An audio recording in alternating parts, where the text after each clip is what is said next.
Hey, Scott Jordan and Mark Warner here for Jancast number 177 for October 3rd, 2024. October 3rd, that means we're getting close to something, Mark. I don't know what. I mean, we got a whole list of stuff, right? That's a whole list of stuff.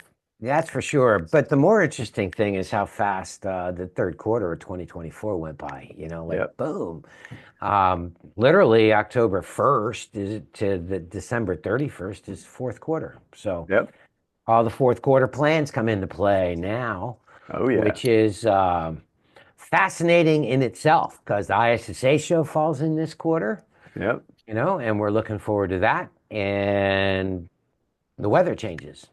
Yeah, it already has changed. I stopped cutting my Well, grass, so that's a good sign.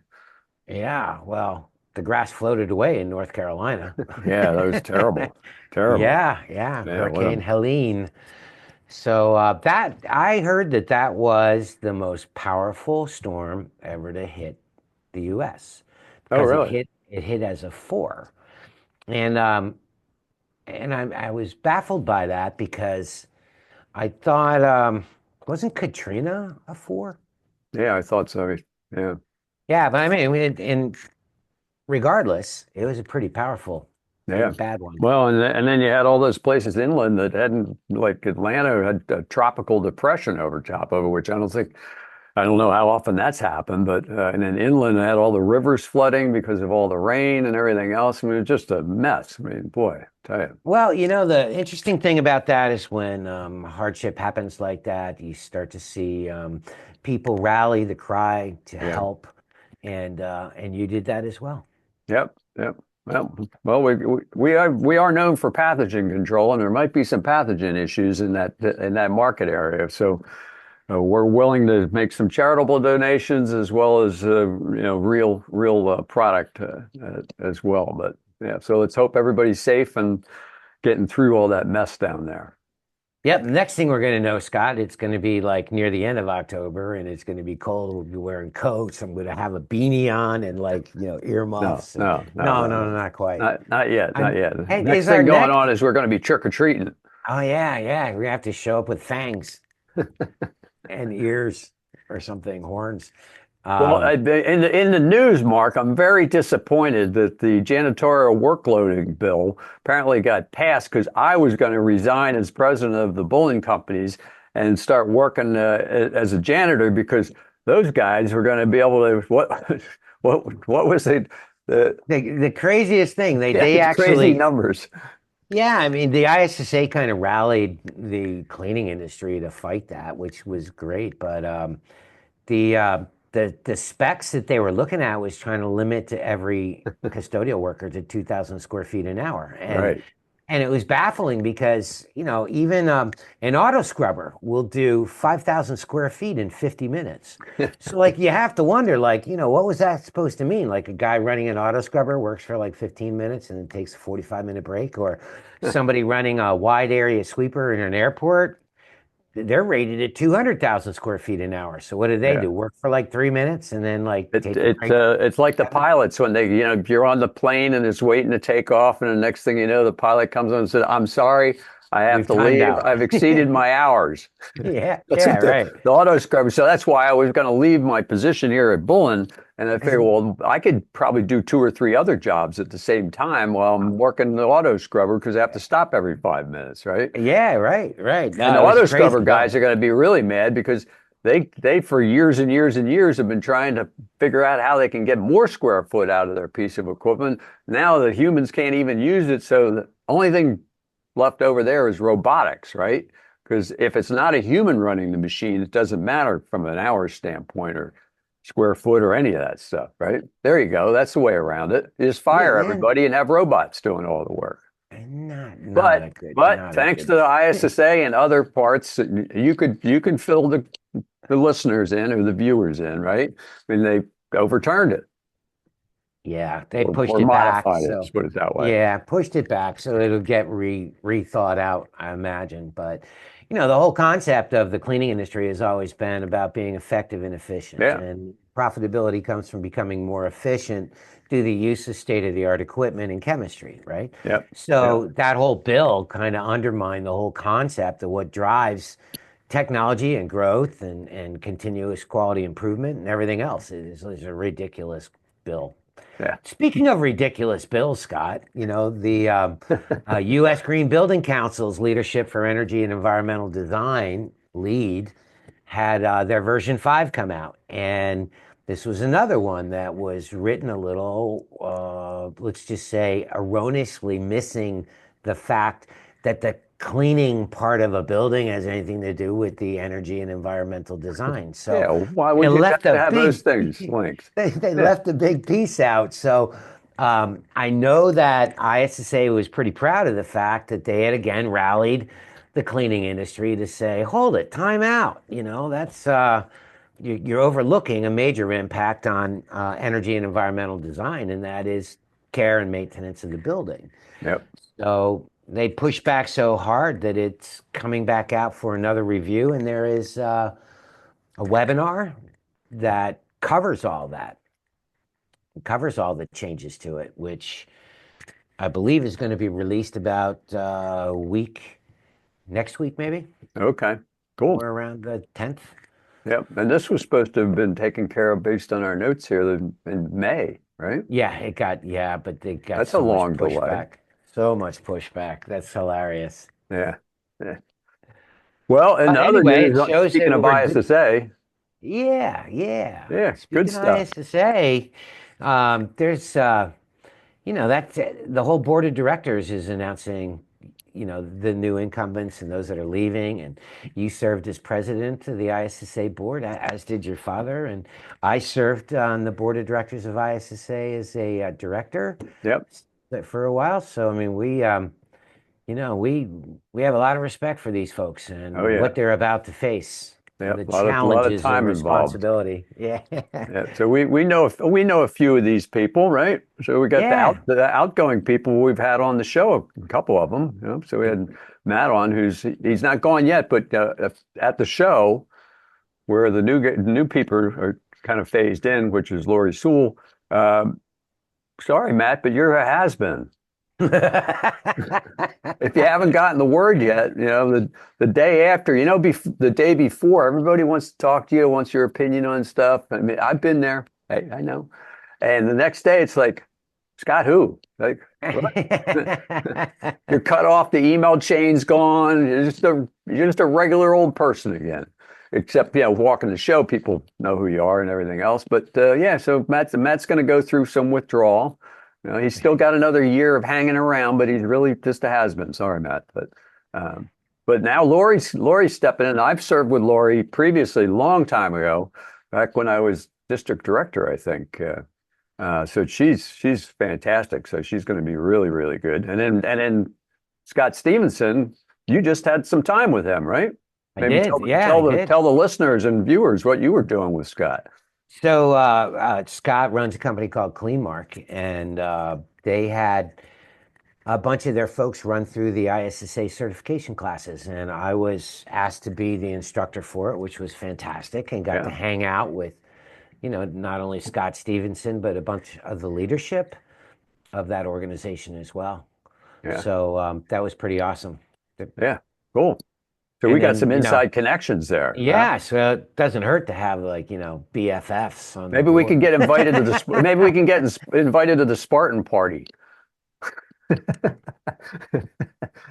at the show, Yeah, well, just random, that's random. But I don't know. They would have a tough time keeping us out if we wanted to go in there, wouldn't they? Well, we got the creds, right? Yeah, right. The cred pack. Yeah. So a lot of good people coming on. There's still some people hanging around, but yeah, great group, and it's a really, really good experience. As you and I have both lived through it at the various stages.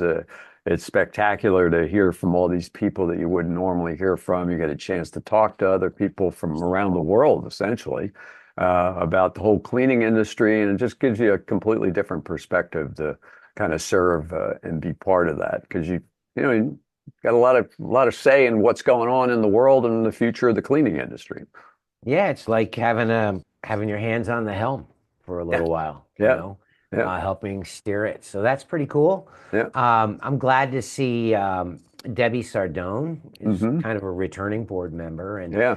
I know Debbie from the time I spent with ISSA. She was a residential cleaner that rose to fame for putting together Cleaning for a Reason, which Yeah. was uh, a program that allowed cancer patients, women with breast cancer and so on, Hmm. to get free cleaning services because the ability to have that level of energy and physical effort to do cleaning is difficult when you're under chemo and all that kind Yeah. of stuff. And she was ended up on Good Morning America and a couple national syndicated news shows as a result. So she's kind of a superstar and great person as well. And Ricky Regalado is also coming back, and he's the guy that kind of spearheaded some of the new versions of, I don't want to say AI, but it's more of the type of computer programs and software programs that contractors use to put together their route, Oh, got it. which Okay. happens to be the name of his program. So so I know him too from being in Chicago. Cool. So they're good folks, and I'm bringing that up only because I think the future of the ISSA is in some good hands here, Scott. Yeah. Yeah. Nice mix of people. So, yeah. Yeah, yeah. And then your hard-fought years of service on the various um, panels you're on. Is that the right term? Panel? Yeah, standards. They're Standard. Yeah. consensus bodies. So that's my involvement with the IICRC, Yep. the Institute of Inspection, Cleaning, and Restoration Certification. And I got started with that back in like 2019 with the S400 cleaning standard, which came out for public review maybe a month or two ago. I Right. know we talked about it a little bit Yeah. and kind of Yeah. asked people to take a look at it. And most recently, the other standard committee that I was involved with as a consensus body member was the S410 Yep. infection control for the built environment. And that one started well after the S400. That one started as a result of COVID Right. and the recognition that healthcare has a lot of standards that they use, but those standards don't transfer well to a non-healthcare environment. So how do you use a healthcare standard and try to apply it to a K through 12 school or a college or a university or a Class A office building or even manufacturing? You really can't. So the idea was to take the good elements of the healthcare standards and kind of weed and groom it so that it would fit the non-healthcare environment, including residential. And that one just went out for public review. And the beauty of that is all of uh, our loyal listeners, millions and millions of them, have the ability to download it as subject matter experts in the area of cleaning. You can download the Yeah. standard, you can review it, and you can put out your opinions on it. You know, we're certainly hopeful that 95% of what you see and read in those standards are things that you really like seeing put in print. A lot of it is try to get rid of the whole mystery of what's clean and what's not clean, right? The Right. biggest thing about the S410, Scott, about cleaning is most cleaning doesn't require any form of verification or validation. It just looks and smells clean. Okay, Right. great. You know, so but if you're making a claim of disinfection, then the movement is don't just say you did it. Provide some what's the word I'm looking for? Documentation Yes. that you've accomplished what you said you were going to do. Because even with the world's best chemical and best equipment, and somebody that's been through training, you still don't know if it was done properly because human beings can be human beings and some process might have been shortcutted, in which case somebody did the task, but the outcome wasn't what everybody would have expected. So the whole thing between the S410 is verification and validation of those kind of cleaning services. So the beauty of this is everybody listening can download it because Yep. they're all We'll put a part of the link in cleaning the industry.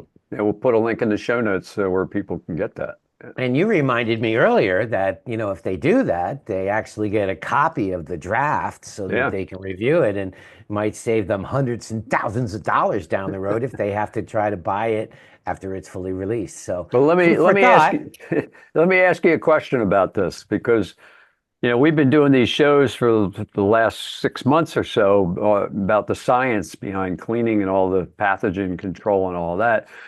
So this kind of started, the S410 started around the start of the pandemic, but did they take into account some of the stuff we've learned from Dr. Gerba and other people about toilet bloom, carpet bloom, and all the fact that Yeah. we've heard that, if those classrooms that were being cleaned in between classes were actually, if they waited, what, 11 minutes or 13 minutes or something before they let the kids in, it would have been much safer. Did they incorporate that into this at the Well, last there minute? was this guy who had, the only thing I know about him is he's co-host of Jancast.com, but he was on that committee and he made sure they knew all about that. Some of it was Okay. embraced and referenced, and other pieces were not. The indoor air quality issue is a little difficult one for this particular standard to address, since there are other standards related to indoor air Oh, quality. An okay. Okay. organization called ASHRAE, who just recently had their conference in Indianapolis, they're purely scientists on indoor air quality. So there is that overlap, and there was some degree of caution not to try to steal wind out of their sails, but to borrow Okay. some of the comments that they've made. And there are many references, especially as it relates to toilet blooms and everything else. There are references that the reader can get more information from, like an ASHRAE standard. But the beauty of the S410 and the S400 having gone out for public review is that I was the chair of the joint subcommittee task force that was responsible for overseeing both committees and making sure there were no Okay. gaps, and that they were speaking the same language, and that they weren't trying to overlap each other too much either. And so I literally was involved with three different standard meetings, even though it was two standards and then one that was kind of a joint task force. So the beauty of it is, as you said the other day, I don't know what I'm going to do with all my free time now. I might have to pick up boating or motorcycling or. Yeah, every time you had that meeting, I'd see the door close, and it was like, oh, Mark's going to be in there for an hour and a half or something. It's going to be a long drive home because Yeah, the yeah. timing wasn't right for you to leave the office. Uh, Not ideal if you're running gridlock coming out of Philadelphia at yeah, end of day. yeah, Yeah. cool. So there's another standard that was just out there too, Scott, which Uh-huh. I don't know that much about, but I think it's worth a shout out. It's also out for public review, and it has to do with the standards revolving around illicit drug labs. And oftentimes, people involved with the cleaning industry get calls to either come out and quote on trying to do a cleanup, or a distributor may get a call regarding, what do I sell to them to be able to Hmm. do all this? Yeah. And it turns out that just the act of investigating a potential drug lab, just walking into that environment, could be really, really Yeah, I dangerous. And bet. there's instances where fentanyl labs, just a speck of dust can kill somebody. And people really unexpectedly are walking into environments like that, trying to figure out what it might need to clean it up, or maybe they're trying to turn over an apartment building Yeah. only to find out that the previous tenant was doing some cooking in the kitchen, but not the food kind. Yeah. And then, they're kind of walking in and kind of potentially becoming exposed. So the beauty of that one is all about, how does somebody that's professional in the cleaning industry actually investigate these to make a determination of what to do? And that's kind of interesting. It's kind of like what is the right PPE? What do we need to be cautious of? What should Yeah. we look for? It even gets into things like multiple barricades, so that you're separating out the area you're looking at. You create a quarantine zone, like a threshold area where you can done and Wow. doff your PPEs and all that. It really pretty sophisticated. I don't know as much about it as I'd like to, Yeah. Wow. but it You'd did have to be in a fascinate hazmat me. suit or something. Well, some of these drug labs, that's absolutely true. You go back to meth labs was Yeah. kind of like the big problem prior to the fentanyl labs. So this isn't really a new problem. It's just that the things that we're dealing with, the newer drugs, are really a million times more powerful Yeah. than what they were doing years ago. So it's an interesting one. And I know we have people involved with the restoration community that are Mhm. listeners to Jancast.com. Part of the millions and millions of listeners are professional restoration companies. Hi, Ted. Hi, Lisa. And with that said, this is something that I think falls more into their arena. Yeah. But, they'll be the first ones to tell you, those folks, that they reach out to traditional chemical suppliers to figure out what they might need chemically to go in and do the cleaning, Yeah. or to traditional equipment companies trying to figure out what kind of equipment they Is might there a need. different standard, or is there a standard established for crime scene cleanup, or is this It's a, under that category? no, there is a different one. It's Is called the there? S540, and that's more about blood and body fluid. Okay, because we get calls So on that all the time. Yeah. yeah, yeah. And the S540 actually came out last year for public review. And yeah, that one's all about blood and body fluid cleanup. And most important part of that is PPE, so that Yeah. people don't accidentally contract some kind of Yeah. bloodborne pathogen, Not quite right? as dangerous as the one covered in the ISSA, No, but no, the S900 was kind of scary.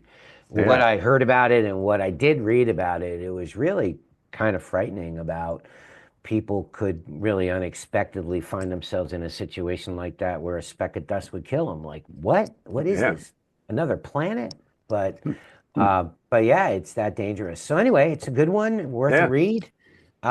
So I for one gonna do a read on that. So maybe in an upcoming episode of Jancast.com, podcasting to a cleaner and healthier world, maybe we'll have a tighter review on that. But Yeah. it's newsworthy because it just got released in the Yeah. last Yeah. week. Well, speaking of just got released, is the CMM just put out a new industry survey in their September October digital edition, and some pretty interesting facts there. It talks about the top challenges impacting customers. Yeah, pretty. We'll post a link for this one as well.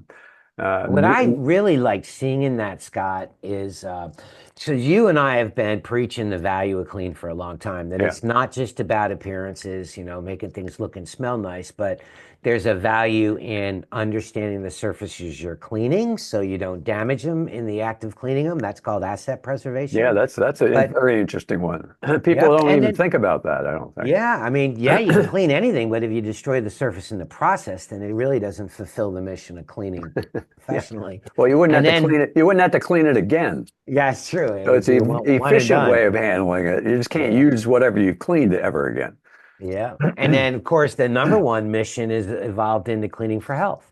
Yep. And it's why we do podcasting to a cleaner and healthy world, right? So Yep. it's all about cleaning for health. And so, out of the top 5 points that they saw as people recognizing as challenges, those were in there, and that was pretty fantastic. Yep. Yep. I thought the other section they've got was about technologies to adopt in the next 12 months. I thought it was interesting that they seem to have left one out. But so they got cleaning validation programs, 58%, Internet of Things, smart technology, 36%. And maybe that one will cover the one I'm going to bring up. Autonomous equipment, robotics, that's a big one, 34%. And enterprise resource planning, ERP systems, 15. UV systems, that's an interesting one, but I'm not sure how wide that would cover. But they don't have anything about AI, even though I guess, as you said, I think when we did the pre-show, each one of those has a little bit of that in there. But technically, the robotic stuff could, tied in with AI, could really be spectacular. And we've seen that coming. Well, I think AI in many ways may also fit into the whole cleaning validation concept, Hmm. of using equipment that does that. The Internet of Things and smart technologies, maybe that is a reference to AI. I'm not particularly sure, but IoT, Internet of Things, to me is more Yeah. about the accumulation of data on a dashboard to allow you to Yeah. manage multiple things. But maybe that's what they were talking about, robotics, like you said. But all of these elements may have a little AI. Even the UV systems that are used in healthcare are robotic in nature. They kind of Yep.